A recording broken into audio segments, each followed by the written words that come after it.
ನಮಸ್ಕಾರ. ನಾನು ಕೋಟೆ ಶ್ರೀನಿವಾಸ್ ವಾಲ್ಮೀಕಿ ಮಾತಾಡ್ತಾ ಇದ್ದೀನಿ. ಏನಂದರೆ, ಕರ್ನಾಟಕ ರಾಜ್ಯದಲ್ಲಿ ನಡೀತಾ ಇರುವಂಥ ಸಂಪುಟ ವಿಸ್ತರಣೆ ಬಗ್ಗೆ ನಮ್ಮ ಕೋಲಾರ ಜಿಲ್ಲೆಯ ಪರವಾಗಿ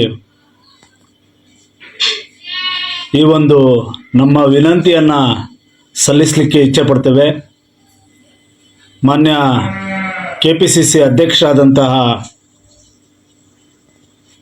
ಕಾಂಗ್ರೆಸ್ನ ಅಧ್ಯಕ್ಷರಾದಂತಹ ಮಲ್ಲಿಕಾರ್ಜುನ್ ಖರ್ಗೆ ಸಾಹೇಬ್ರೆ, ರಾಹುಲ್ ಗಾಂಧಿ ಸಾಹೇಬ್ರೆ, ನಮ್ಮ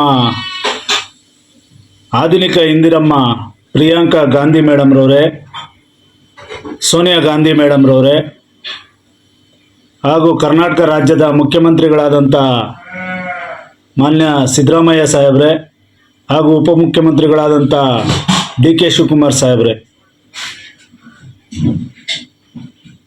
ಈ ಒಂದು ಸಂಪುಟ ವಿಸ್ತರಣೆ ಅಂತ ಆದ ಒಂದು ಸಂದರ್ಭದಲ್ಲಿ ಪ್ರತಿ ವರ್ಷ ನಾವೇನು ಪ್ರತಿ ಬಾರಿ ಕಾಂಗ್ರೆಸ್ ಸರ್ಕಾರ ಆಗಲಿ ಯಾವುದೇ ಸರ್ಕಾರ ಆಗಲಿ ಬಂದ್ರೂ ನಮ್ಮ ಕೋಲಾರ ಜಿಲ್ಲೆಯ ಯಾವುದೇ ಶಾಸಕರಿಗೆ ಇಲ್ಲಿನ ಉಸ್ತುವಾರಿಯನ್ನು ನೀಡೋದಿಲ್ಲ. ಇಲ್ಲಿನ ಏನು ಒಂದು ಡೆವಲಪ್ಮೆಂಟ್ಸ್ಗೆ ಅವಕಾಶನೂ ನೀಡ್ತಾ ಇಲ್ಲ. ಆದ್ದರಿಂದ ಮಾನ್ಯ ಮಲ್ಲಿಕಾರ್ಜುನ್ ಖರ್ಗೆ ಸಾಹೇಬ್ರೆ ಹಾಗೂ ರಾಜ್ಯದ ಮುಖ್ಯಮಂತ್ರಿಗಳಾದಂಥ ಸಿದ್ದರಾಮಯ್ಯ ಸಾಹೇಬ್ರೆ ಹಾಗೂ ಉಪಮುಖ್ಯಮಂತ್ರಿಗಳಾದಂಥ DK ಶಿವಕುಮಾರ್ ಸಾಹೇಬ್ರೆ, ಸಂಪುಟ ವಿಸ್ತರಣೆ ಅನ್ನೋದೇ ಆದರೆ ನಮ್ಮ ಕೋಲಾರ ವಿಧಾನಸಭಾ ಕ್ಷೇತ್ರದ ನಮ್ಮೆಲ್ಲರ ಅಚ್ಚುಮೆಚ್ಚಿನ ನಾಯಕರು, ಕೋಲಾರ ವಿಧಾನಸಭಾ ಕ್ಷೇತ್ರದ ಶಾಸಕರು, ದೀನದಲಿತರ ಆಶಾಕಿರಣ, ಬಡವರ ಬಂಧು, ಯುವಕರಿಗೆ ಸದಾ ಸ್ಫೂರ್ತಿಯನ್ನು ತುಂಬುವಂಥ ಯುವ ನಾಯಕ,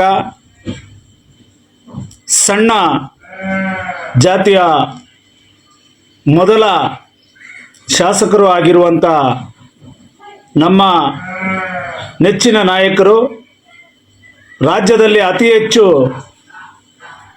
ಅಭಿಮಾನಿಗಳನ್ನು ಹೊಂದಿರುವಂಥ ನಾಯಕರು ಆದಂಥ ನಮ್ಮೆಲ್ಲರ ನೆಚ್ಚಿನ ನಾಯಕರು ಕೊತ್ತೂರು G. ಮಂಜುನಾಥ್ ಅಣ್ಣವರಿಗೆ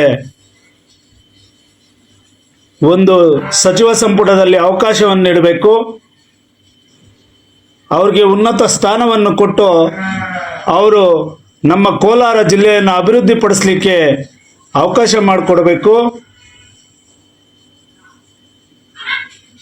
ಮಾನ್ಯ ಮುಖ್ಯಮಂತ್ರಿಗಳಿಗೆ ಈಗಾಗಲೇ ನಮ್ಮ ಕೋಲಾರ ಜಿಲ್ಲೆಯ ಬಗ್ಗೆ ಒಂದು ಒಲವಿದೆ. ಆ ಒಲವು ಕೋಲಾರ ಜಿಲ್ಲೆ ಏನು ರಾಜ್ಯದ ರಾಜಧಾನಿಗೆ ಕೂಗಳತೆಯ ದೂರದಲ್ಲಿದೆ. ಆ ರಾಜಧಾನಿಗೆ ಸಮೀಪವಿರುವ ನಮ್ಮ ಕೋಲಾರ ಜಿಲ್ಲೆಯನ್ನು ಅಭಿವೃದ್ಧಿಪಡಿಸಬೇಕಾದ್ರೆ ಅದಕ್ಕೆ ಏಕೈಕ ಸೂಕ್ತ ವ್ಯಕ್ತಿ ಅಂದರೆ ನಮ್ಮ ಕೊತ್ತೂರು G. ಮಂಜುನಾಥ್ ಅಣ್ಣವರು.